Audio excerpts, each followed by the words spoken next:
एक चीज़ हमें नज़र आई कि तेजस्वी यादव थोड़े अलग कलेवर में थे।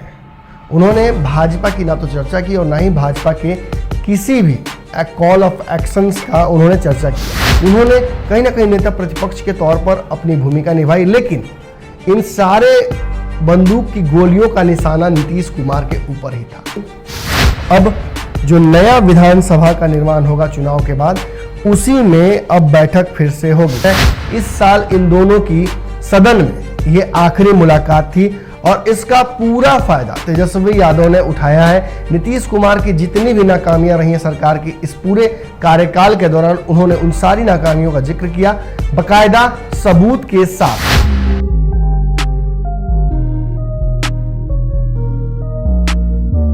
नमस्कार, भारत लाइव देख रहे हैं आप। भारत लाइव में अपना पसंदीदा शो रातों रात देख रहे हैं। आज रातों रात में हम आपको वो तस्वीर दिखाने जा रहे हैं जो शायद बिहार की राजनीति में आप आने वाले वक्तों में देखने वाले थे, लेकिन आज एक ऐसी बात हुई, ऐसा वाकया हुआ जिसकी वजह से ये स्पष्ट हो गया कि अब नीतीश कुमार और तेजस्वी यादव एक दूसरे के सामने दुश्मनों की तरह ही होंगे। और भाजपा की कहीं ना कहीं जिस तरह से आज रुख रहा और जिस तरह से भाजपा लगातार नीतीश कुमार के साथ होते हुए भी अलग अलग मुद्दों पर नीतीश कुमार और तेजस्वी यादव के बीच में कहीं ना कहीं ऐसी सिमट सी जा रही है जिसकी वजह से कहीं ना कहीं फायदा कभी कभी इस पूरी लड़ाई का भाजपा की तरफ से उठा लेते हैं तेजस्वी यादव।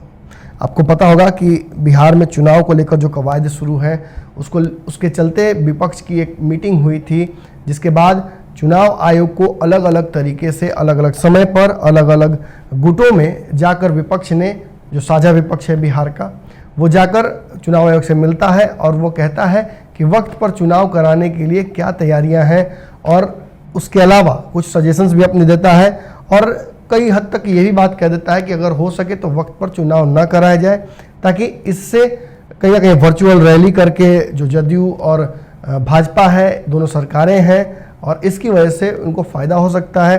इसके अलावा कोरोना का प्रकोप भी लगातार जिस तरह से बढ़ता जा रहा है उससे भी समस्याएं बढ़ सकती हैं। लेकिन इन सब के इतर चुनाव आयोग अपनी अलग तैयारी में लगा हुआ है। हालांकि जो कयास का बाजार है वो लगातार गर्म है। कुछ लोग ये कह रहे हैं कि राष्ट्रपति शासन लगना बिहार में असंभावी लग रहा है, वहीं कुछ लोगों का कहना है कि चुनाव को वक्त पर हो पाना संभव नहीं लग रहा है। ऐसी परिस्थिति में एक बड़ा सवाल खड़ा होता है कि क्या आज नीतीश कुमार ने जिस तरह से आज सदन चला है, जो मूल जगह है वहाँ से हटकर 4 किलोमीटर दूर आज ज्ञान भवन में सारे विधायकों के साथ, सभी दलों के प्रतिनिधियों के साथ नीतीश कुमार भी मौजूद थे, नेता प्रतिपक्ष भी मौजूद थे, और आंकड़ों के हिसाब से जो टेक्निकल क्लॉजेस है उसके हिसाब से ये आखिरी मुलाकात इन लोगों की है इस विधानसभा सेशन में। यानी समझ लीजिए 16 मार्च को पिछली बार स्थगित कर दिया गया था बिहार विधानसभा का कार्यकाल। क्यों? क्योंकि कोरोना आ गया था और कोरोना की वजह से समस्याएं बढ़ रही थी, लगातार लोग पॉजिटिव हो रहे थे और उनको समस्याएं हो रही थी, इसलिए इसे स्थगित कर दिया गया था। लेकिन नियम यह है कि कोरोना हो या कुछ भी हो, 6 महीने तक आपको किसी तरीके से सदन को चला लेना, 6 महीने के ज़्यादा का गैप नहीं हो सकता है।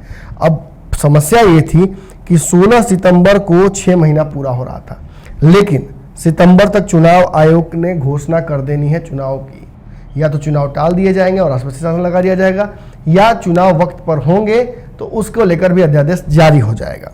लेकिन कोरोना का महाप्रलय लगातार बढ़ता जा रहा है और इस महाप्रलय की वजह से लग नहीं रहा है कि आने वाले समय में किसी भी वक्त कराया जा सकता है विधानसभा की मीटिंग। इसीलिए जो मुख्य जगह है वहां से हटाकर अध्यक्ष जो है विजय चौधरी, इन्होंने एक दिवसीय आज रखा था जो सदन की प्रोसीडिंग्स थी, और ये ज्ञान भवन में हुआ। खास बात यह है कि ना प्रश्नकाल हुआ, ना जीरो काल हुआ और ना ही कॉल एक्शन मोशन लाने की किसी को मौका दिया गया। यह अंतिम कहीं ना कहीं सत्र था। यानी आज जो मुलाकात हुई है नेता प्रतिपक्ष के तौर पर तेजस्वी यादव की और नीतीश कुमार की एक सीएम के तौर पर जो चुने हुए नेता हैं उनके तौर पर साझा जो सरकार के मंत्री विधायक हैं उनके द्वारा जो चुना हुआ एक प्रतिनिधि होता है जो कि मुख्यमंत्री भी बनता है, उसकी और नेता प्रतिपक्ष की ये आखिरी मुलाकात इस विधानसभा के सत्र की थी। यानी अब जो नया विधानसभा का निर्माण होगा चुनाव के बाद, उसी में अब बैठक फिर से होगी। हालांकि इस दौरान बहुत सारी चीज़ों को सरकार को पास कराना था, जिसको लेकर ये किया गया था, लेकिन कहीं ना कहीं ये बातें भी रखी गई थी नज़र में कि सितंबर तक जो अंतिम 16 सितंबर तक जो समय दिया गया था 6 महीने का, इस बीच में ये हो नहीं पाता क्योंकि कोरोना के प्रलय लगातार बढ़ता जा रहा है, बाढ़ की परिस्थितियाँ वैसी ही हैं और बाढ़ कोरोना से आपको छुट्टी मिल नहीं रही है। आपको बता दें कि वहीं दो जो विधायक हैं चंद्रिका राय और ललन पासवान, जदयू के ललन पासवान हैं, ये दोनों आज मौजूद नहीं थे। इन दोनों के अलावा वाक युद्ध तो ज़बरदस्त हुआ है। लेकिन बड़ी बात क्या है? बड़ी बात यह है कि आज पूरे दिन के प्रोसीडिंग्स में हमने जो नज़र घुमाई और हमने देखा, एक चीज़ हमें नज़र आई कि तेजस्वी यादव थोड़े अलग कलेवर में थे।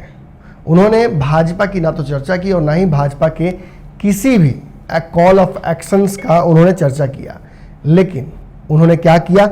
उन्होंने सीधे तौर पर नीतीश कुमार को बिहार की सारी विफलताओं के लिए, जो तत्कालीन विफलताएं हैं, चाहे कोरोना में जांच को लेकर हो, चाहे ऑक्सीजन सिलेंडर्स के लिए पूरे बिहार में बिलखते परिजनों की हो, चाहे कोरोना में से लदी पड़ी हुई अस्पतालों की बेड लाशें, इन सभी को उन्होंने उठाते हुए बाढ़ में जिस तरह से सरकार कुछ कर नहीं पा रही और तटबंध टूटते जा रहे हैं लगातार और लोग डूबते जा रहे हैं, इन सभी मुद्दों को उठाते हुए उन्होंने कहीं ना कहीं नेता प्रतिपक्ष के तौर पर अपनी भूमिका निभाई। लेकिन इन सारे बंदूक की गोलियों का निशाना नीतीश कुमार के ऊपर ही था।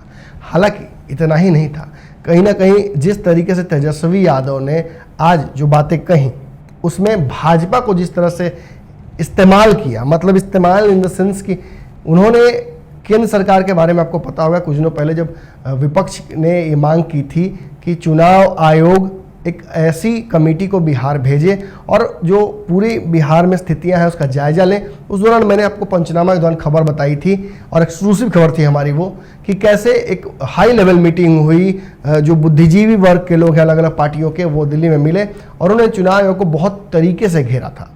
खबर ये भी आई थी कि भाजपा ने डिजिटल रैली और इन सब चीज़ों पर ऐसी तैयारी कर ली थी कि सारे कार्यकर्ताओं तक टीवी और मोबाइल पहुंचाने की भी व्यवस्था कर दी गई थी।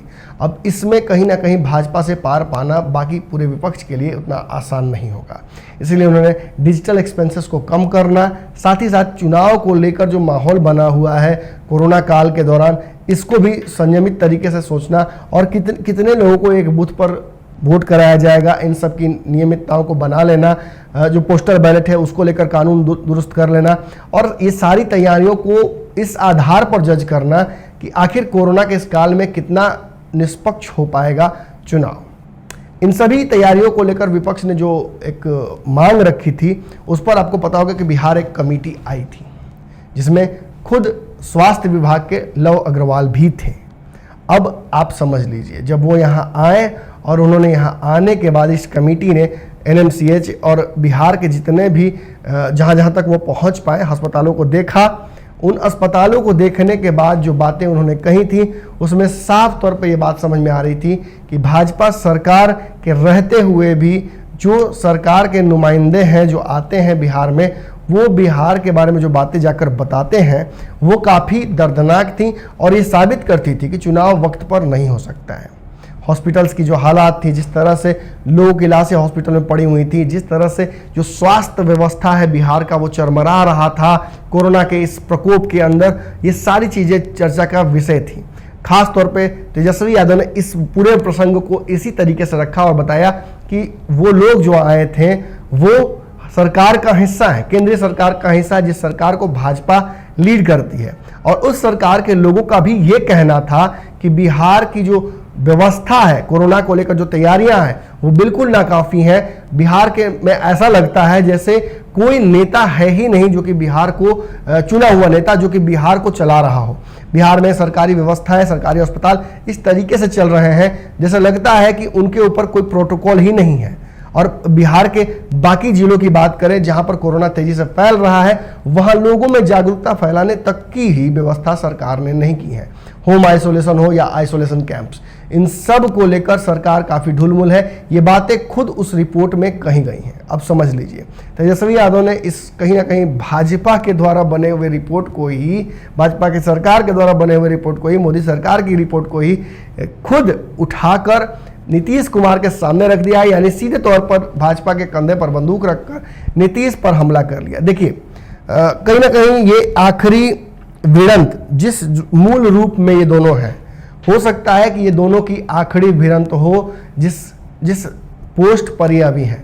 हो सकता है कि चुनाव के बाद परिस्थितियां बदल भी जाएं। हो सकता है कि फिर से एक बार दोनों जिस पद पे हैं उसी तरीके से मुलाकात हो। लेकिन एक बात तो स्पष्ट है, इस साल इन दोनों की सदन में ये आखिरी मुलाकात थी और इसका पूरा फायदा तेजस्वी यादव ने उठाया है। नीतीश कुमार की जितनी भी नाकामियां रही हैं सरकार की इस पूरे कार्यकाल के दौरान, उन्होंने उन सारी नाकामियों का जिक्र किया बकायदा सबूत के साथ। और खास तौर पे इस बार उन्होंने जो हथियार इस्तेमाल किया है, वो हथियार सीधे तौर पर भाजपा की सरकार यानी केंद्रीय सरकार के कंधों पर रख कर इस्तेमाल किया है।